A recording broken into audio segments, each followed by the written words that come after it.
တခါတော့ကရွာတရွာမှာရုပ်ရည်ချုံမောလာပါတဲ့နှဲမုံဆိုတဲ့ကောင်မလေးတယောက်ရှိခဲ့ဘူးတယ်ဒီမှာပဲတိတ်ကိုအလုတ်ကျူးစားတဲ့တာအောင်ဆိုတဲ့ကောင်လေးတယောက်လည်းရှိတယ်နှဲမုံနဲ့တာအောင်ဟာတိတ်ကိုချစ်ကြတဲ့ချစ်သူတွေပေါ့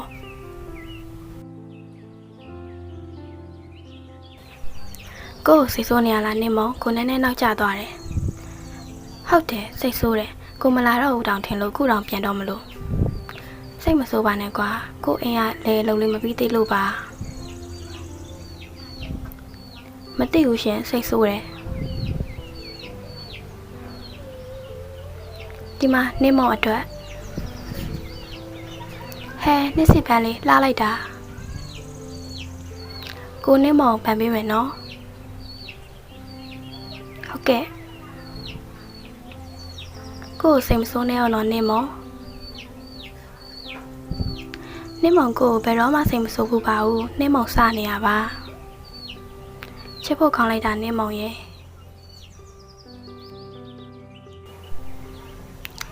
အဖေသမီးကိုခေါ်တယ်ဆိုလို့ဘာပြောစရာရှိလို့လဲဟင်အေးအဖေပြောချင်တာသမီးနဲ့တောင်လို့တွဲနေရကြရင်မလားလက်ထပ်ဖို့ရောဘာအစီအစဉ်မှမရှိဘူးလားအကိုတောင်ကမြို့တက်ပြီးတော့အလုပ်လုပ်အောင်မဲတဲ့ပြီးတော့ပတ်စံစုပြီးမှသမီးကိုတင်တောင်းမယ်လို့ပြောတယ်အဖေအေးအဲ့လိုအစီအစဉ်ရှိရဲဆိုရင်လည်းမြန်လုပ်ကြလေရီးစားတတန်းကြားနေပြီလက်မထက်သေးဘူးဆိုသမီးတော့မကောင်းဘူးသမီးရဲ့ဟုတ်ကဲ့အဖေသမီးအကိုကိုပြောလိုက်ပါမယ်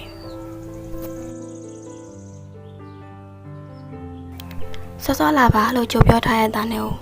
နောက်ကျပြန်ပြီဟွန်းဟေးနေမောင်အမလေးတော့ဟာအကိုကလည်းလမ်းလိုက်တာစောရောက်နေရလား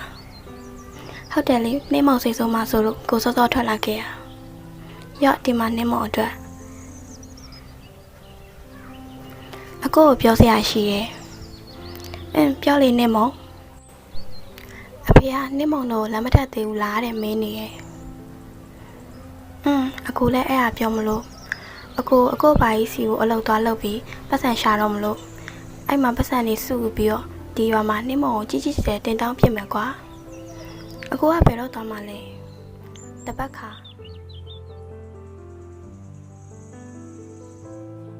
အကိုသွားတော့မယ်နော်နေမောင်အစားစားရာဂယုဆိုင်နော်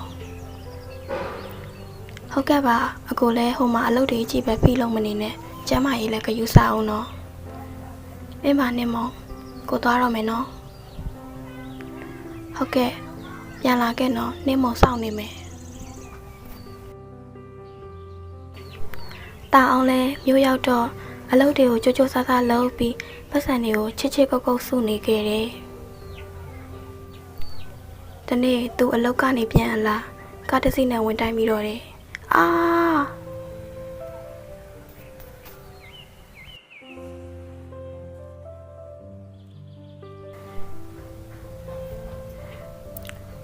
ဟဲ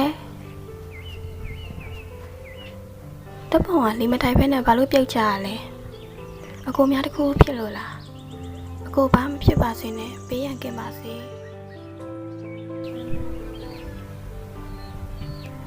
ဘဝကလည်းစိုးလိုက်တာကွာကိုကောင်မလေးကိုတင်တောင်းမှုမြို့တက်ပြီးအလုပ်လုပ်ပြီးပတ်စံရှာပါတယ်ဆိုမှကားတိုက်ပြီးတော့တေးရရဲ့လို့အခုလည်းဗိုက်စားလိုက်တာဘာမှလည်းစားစရာမရှိဘူးဟာဟိုမှာလူတယောက်လာနေပြီ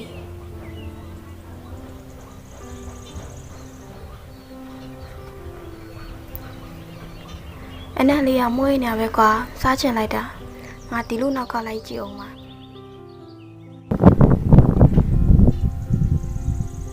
အမားတို့ဖုန်ခန့်တို့လာကြလေဒီမှာမုန်းနေစားကြရအောင်အနက်လေးကမွေးနေပဲကွာလာပါပြီဟဲ့နင်းရလေအဲ့ဆိုလည်းထိုင်စားကြရအောင်ဒါနဲ့ဖုန်ခန့်ရောအမသူရေချိုးနေရဲ့ပြီးရင်လာခဲ့မယ်တဲ့ငါစားချင်လာပြီကွာငါဒီလူကိုဝင်ပူးပြီးစားလိုက်တော့မယ်အမကျွန်တော်ခေါင်းတွေလည်းမူးလာတယ်ဗျာဘာဖြစ်တာလဲမသိဘူးနေမကောင်းချင်လို့လားမသိဘူးဆေးတောက်မလားငါဆက်ယူပေးရမလား ပါတယ်အမရဲ့တက်တာသွားမှာပါကျွန်တော်အခုဘိုက်တွေစားလာတယ်ဗျအေးအဲ့ဆိုရင်လည်းနေရင်စားနေလေ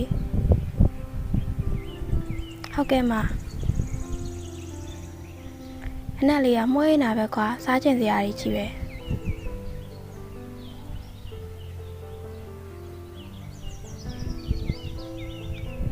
ဟဲ့တတိဖြည်းဖြည်းစားလေစားလို့ကောင်းလိုက်တာဗျာ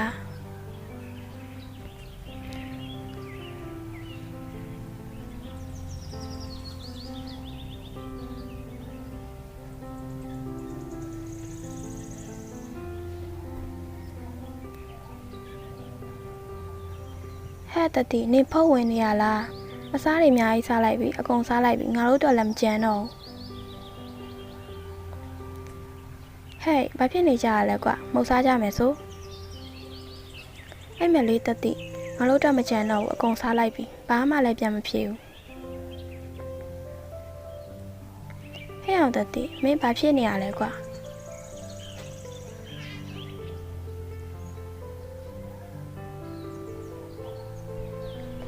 ငါအသားစားချင်တယ်ကွာငါနေလို့လည်းမကောင်းအမှန်တိုင်းပြောမင်းငါတို့တငယ်ချင်းမဟုတ်မင်းဘာတူလဲဘာလို့ငါတို့တငယ်ချင်းခဏကိုယ်ရဲကိုဝင်နေရရလဲ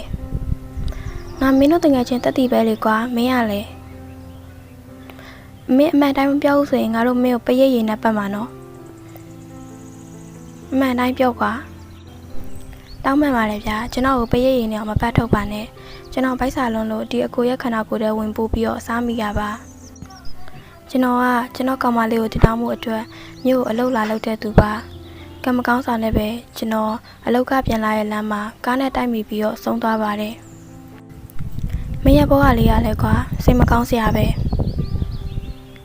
ကျွန်တော်ကိုပရိတ်ရည်နဲ့မပတ်ထုတ်ပါနဲ့ဗျာကျွန်တော်သွားဆိုသွားပါမယ်ငါတို့ပရိတ်ရည်နဲ့မပတ်ထုတ်တော့ပါဘူးငါတို့မင်းကိုဘယ်လိုပြန်ကူညီပေးရမလဲကျွန်တော်ကောင်မလေးကကျွန်တော်တရားအောင်မသိဘူးဗျအကိုတို့ဒီအကြောင်းကိုသူ့ကိုတပြောပြပါလားဗျပြီးတော့ကျွန်တော်သူ့အတွက်ဆုထားတဲ့ပတ်စံလေးရဲ့ကျွန်တော်သူ့ကိုပေးစရာလေးရဲ့ရှိသေးရဲ့အကိုတို့ကျွန်တော်ကိုကူညီနိုင်မလားဗျငါတို့မင်းကိုကူညီပေးပါမယ်မင်းကောင်မလေးရှိရဲ့လိပ်စာကိုသာပြောမင်းစိတ်ချမ်းသာအောင်ငါတို့လုပ်ပေးမယ်ပြီးရင်မင်းအတွက်ကောင်းမှုကုသိုလ်ရေးလုပ်ပြီးတော့အမျှဝေပေးမယ်ကွာမင်းလို့ရကြွအောင်သွားပါငါတို့ကူညီပေးပါမယ်ကျေးဇူးအများကြီးတင်ပါတယ်အကိုတို့အမတို့ရဲ့ကျွန်တော်ဒီကိုခဏကိုလည်းနေထွက်သွားပေးပါမယ်ဒီကအမကအမနေမုံလားခင်ဗျာဟုတ်ပါတယ်ကျမမနေမုံပါဒီကအကိုတို့ကဘာကိစ္စများရှိလို့လဲရှင်မနစ်မောအကိုတာအောင်ရဲ့အကြောင်းကိုကျွန်တော်တို့ပြောစရာရှိလို့ပါတရင်ဆိုပါအားကြောင့်မလို့စိတ်ထိန်ပြီးတော့နားထောင်ပါဗျာရှင်အကိုတာအောင်ဘာဖြစ်လို့လဲအကိုဘာဖြစ်လို့လဲစိတ်ကိုထိန်ပါနော်အမကျွန်တော်ပြပါမယ်အကိုတာအောင်ကားတိုက်ပြီးတော့ဆုံးသွားပါပြီရှင်အကိုတာအောင်ဆုံးပြီဟုတ်လို့လားရှင်ဟုတ်ပါတယ်အမအကိုတာအောင်ကအမကိုအရန်ချစ်တာဗျညီမလေးအတွက်သူပို့ခိုင်းတဲ့ပစ္စည်းတွေရှိလို့အမကိုလာပို့တာပါဒီမှာညီမလေးအတွက်အကိုတောင်ကအမကိုတင်တောင်းမှုအတွက်ပတ်စံတွေအများကြီးစုထားတာဗျဒီပတ်စံတွေကိုအမကိုပေးခဲ့စေချင်လို့ကျမကသူမရှိဘဲနဲ့ဒီဟာတွေကိုဘာလို့ရမှာလဲရှင်စိတ်ကိုထိမှညီမရဲ့တွားရဲ့သူကလည်းတွားပြီလေသူစိတ်ချမ်းသာအောင်လို့ညီမဒီပစ္စည်းတွေကိုယူလိုက်ပါကျမအကိုဆုံးတာကိုမယုံနိုင်ဘူးရှင်ကျမတို့နှစ်ယောက်အိမ်မက်တွေအတူတူရှိခဲ့ကြတယ်လေအခုတော့ရာအလုံးပျက်စီးသွားပြီပေါ့နေမောင်ကြီးနေမောင်ကအကိုမမြင်နိုင်တော့ဘူးပေါ့အကိုနေမောင်ကိုလာနှုတ်ဆက်တာအစားစားရာဂယုဆိုင်ပါနော်အကိုသွားရတော့မယ်အကိုနှုတ်ဆက်ခဲ့ပါတယ်ကွယ်